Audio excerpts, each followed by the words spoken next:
Okay, this topic is on ketogenesis. Ketogenesis is the biosynthesis of ketone bodies. Ketone bodies are made in the liver. Now, what I'd like to discuss first is the time frame of which we are using our fuels and generating new fuels. So if we look at our fasting glucose levels, we see that under normal conditions, our fasting glucose levels have a certain concentration. You recall it's approximately 90 to 110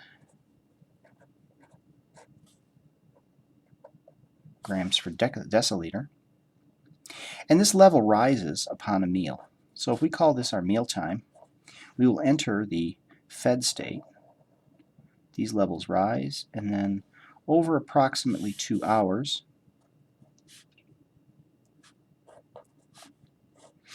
these levels decline back to normal fasting levels. Now recall, at the time here, when the levels of plasma glucose return to normal fasting levels, this is when insulin levels have declined and glucagon levels have now increased. So glucagon, at this point, is the signal that we have now entered the fasting state. Now at this point, what we have seen already is a lot of metabolic activity begins at this point. The first metabolic activity to begin is, of course, glycogenolysis. If we look at the release of glucose due to glycogenolysis, we'll see that this is approximately 24 hours of glucose supply by the liver. So this is glycogenolysis. And the job of glycogenolysis in the liver is to supply glucose to maintain our plasma glucose levels at normal state. Now, eventually, our glycogen stores will be depleted, and therefore we need to begin a new source of energy. That new source of energy also begins at this point when we have glucagon signaling, beginning our fasting state. We need to maintain our glucose levels, and so the liver will activate the gluconeogenic pathway. And gluconeogenic pathway will supply glucose during a longer-term fast. Now, once we get out to approximately 2 to 4 days, we would notice that the rate of gluconeogenesis actually declines, and then it maintains a steady level for a long-term fast out considering 20 to 30 days. At this point, we have gone substantially into a long-term fast, and the body is now preparing itself for long-term energy needs. So in order to preserve carbon sources, the liver now reduces the rate of gluconeogenesis and returns to an alternative fuel. And that alternative fuel begins theoretically at the time of glucagon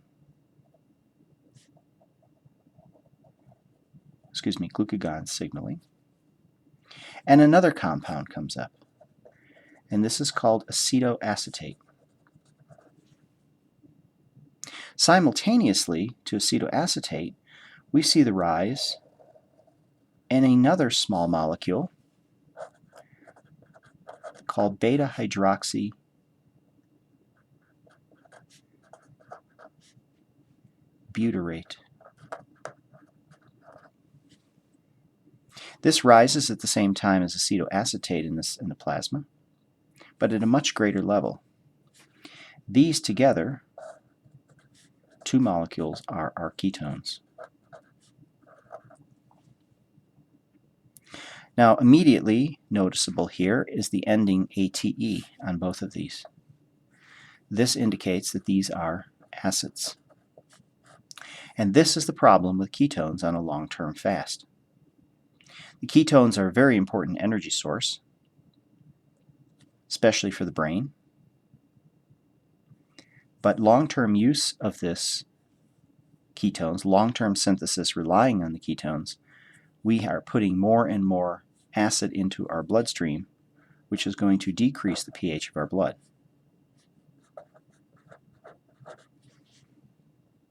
This eventually can be fatal if the pH drops below 6.9, 6.8. So the transitions in these fuels are very important to keep in mind the timing of these. So how does the delay occur on these? Well, remember, glycogenolysis is simply releasing glucose from glycogen stores. Once these are released from the livers, they immediately enter the bloodstream.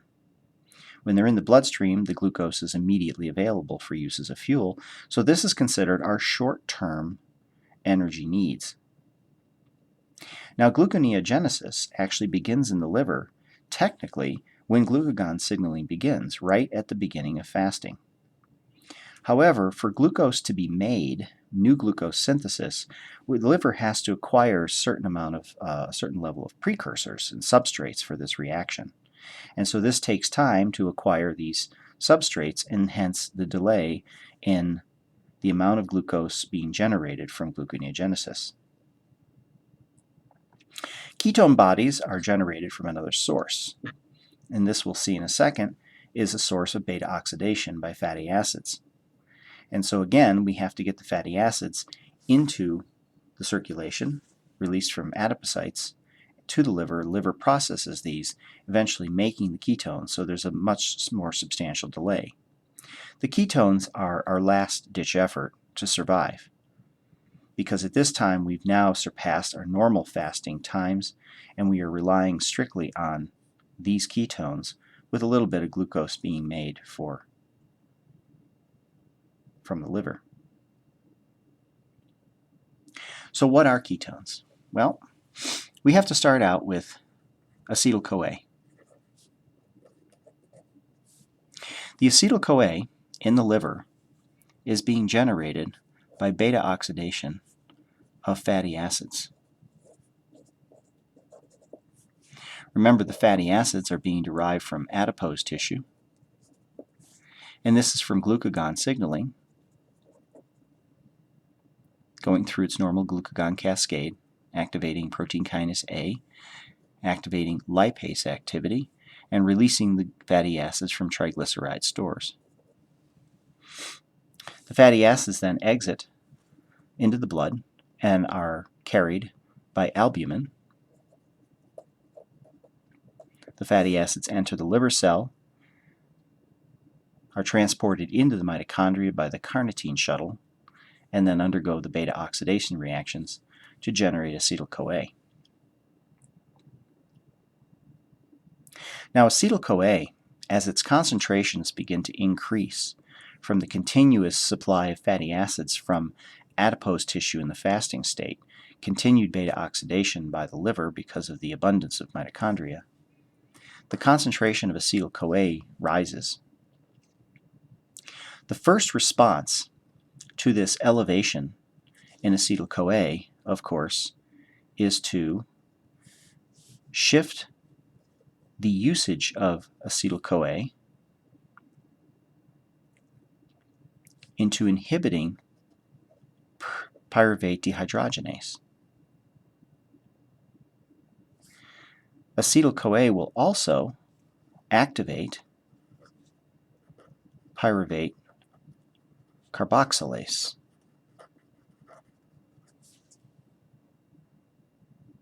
So this is all of a consequence in the mitochondria due to the elevated concentrations of acetyl-CoA from beta oxidation.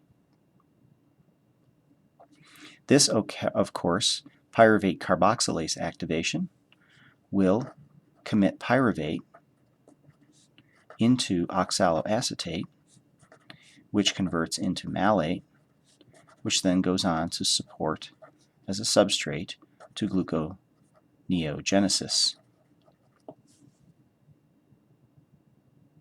So the first appearance of acetyl-CoA at the very beginning of the fasting condition will, of course, go through the TCA cycle, generate ATP, NADH. But then we have continued appearance of more and more acetyl-CoA from the beta oxidation of these fatty acids. Once this reached a threshold, the pyruvate dehydrogenase enzymes inhibited, pyruvate carboxylase activated, so that now we shunt the pyruvate into gluconeogenesis. And here is when we start seeing the glucose being produced by gluconeogenesis. So here's our lag due to biosynthesis of glucose. Now, while this is occurring, beta oxidation is still going on because we still are in a fasting state with glucagon signaling activating the lipases, releasing fatty acids from adipose triglyceride stores. So fatty acids are continuing to enter the bloodstream, continuing to enter the liver. The liver continues beta oxidation in the mitochondria, generating yet more acetyl-CoA. This elevation in acetyl-CoA now will reach a threshold that we can begin an alternative fuel source. Because we have not exited the fasting state, we continue to have the pressure of glucagon signaling. So the elevation of acetyl-CoA, we can take two acetyl-CoAs, put them together by the enzyme thiolase, and make acetoacetyl-CoA in the mitochondria. Because this is the source of acetyl-CoA from the beta oxidation. Now the next step, once we generate this, we can add in another acetyl-CoA into this reaction. And this generates HMG-CoA.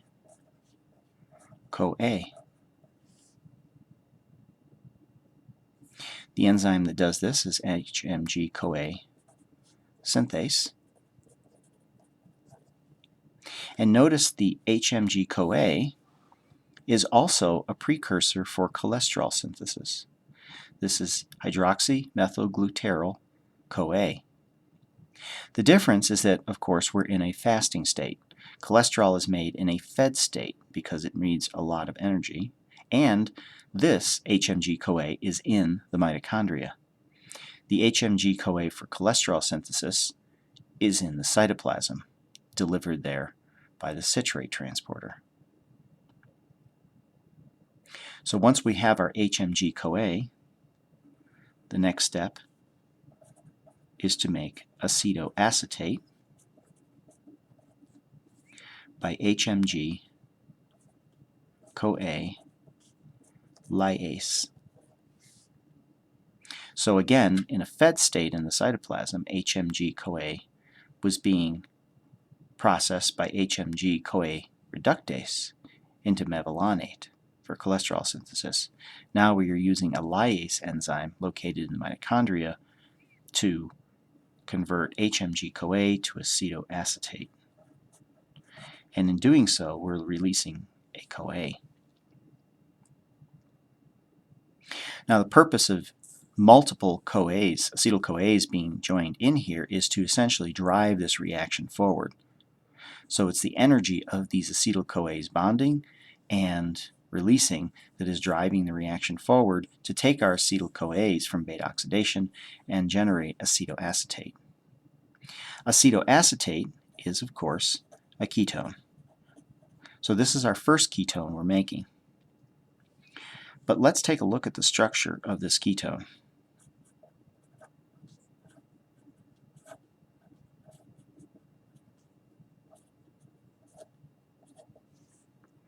Here's acetoacetate. Here's an aceto group, here's an acetate group in a head-to-tail linkage. We can process this molecule further through a redox reaction to further reduce this molecule using NADH. And in doing so, we will generate this structure.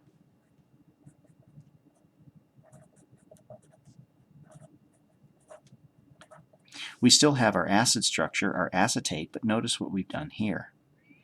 We've reduced this carbon to now a hydrogen and hydroxyl group. This is beta hydroxy butyrate. Notice the structure looks like a fatty acid. We've got our carboxylic acid group, we've got hydrocarbon chains. Here we have hydroxyl group. Look at the nomenclature. Remember that this is the number 1 carbon on a fatty acid. This is 2, this is 3, this would be 4. But also this is the alpha carbon, this is the beta carbon. So beta hydroxy butyrate, since we have 4 carbon structure. So this is our second ketone. This is our more abundant ketone for the simple fact that we've made this structure, so now let's add a little bit more reducing power to it to carry more energy. Because the purpose of ketone synthesis is to provide an alternative energy source, so let's not waste the opportunity to reduce this carbon into an alcohol and carry more energy in the form of electrons from NADH. We have an abundant supply of NADH in the mitochondria because of the beta oxidation. So the energy charge in the mitochondria of a liver in the fasting state is exceptionally high. The concentration of NADH is very, very high, and so is not limiting. Now the acetoacetate as well as the beta hydroxybutyrate are secreted into the bloodstream from the liver. Interesting, the liver cannot use these. The liver does not have a capacity to break these products down and use them as fuel. So this is strictly for other tissues. Now once the acetoacetate enters the blood, we have a very interesting reaction here, and that's converting the acetoacetate by removing a CO2. We are converting that into this molecule. We are removing carbon in the form of CO2, and what we have left is acetone. This is a non-enzymatic spontaneous decarboxylation reaction. So a small fraction of acetoacetate in our bloodstream when we are performing ketogenesis is being altered, is being modified into acetone. This is what gives that fruity smell, that sweet smell, when somebody is having excessive ketone production, especially in the ketoacidotic state. Ketoacidotic because these are acids dropping the pH of the blood. The more acetoacetate you have in your blood, the more this reaction will proceed, the more acetone that is exiting through our breathing. So the smell that we smell, that fruity sweet smell on somebody's breath, is elevated acetone, indicating that they are in a ketoacidotic state. Now once the ketones are secreted, these will now enter the bloodstream, and cells that need this, primarily the brain and skeletal muscle will also use this, will now reverse these reactions. So the beta hydroxybutyrate, once it's inside the mitochondria of the cell, is going to be oxidized to return this structure to acetoacetate. In doing so, we are going to reduce our NADH into NAD and NADH, and now we've already in one step extracted some energy that can be used for electron transport to make ATP. So the first step reaction of converting beta hydroxybutyrate to acetoacetate is generating an energy-rich molecule. The next step on acetoacetate is to convert this to acetoacetate. acetyl-CoA.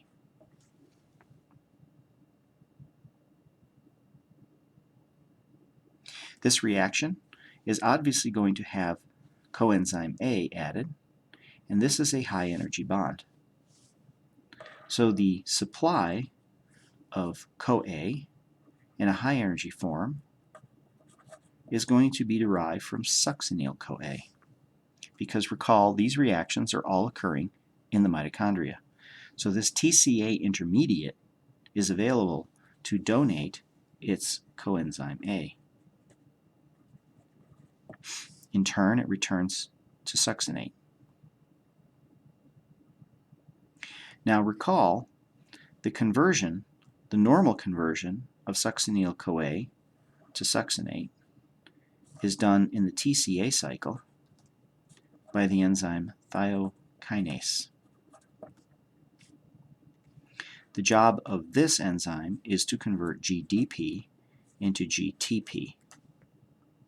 GTP is primarily used in protein synthesis, but recall, protein synthesis is not going to be happening at any great extent. We're not very concerned about it because we are now in a very extended fast starvation state. So we are in a very much catabolic state instead of anabolic.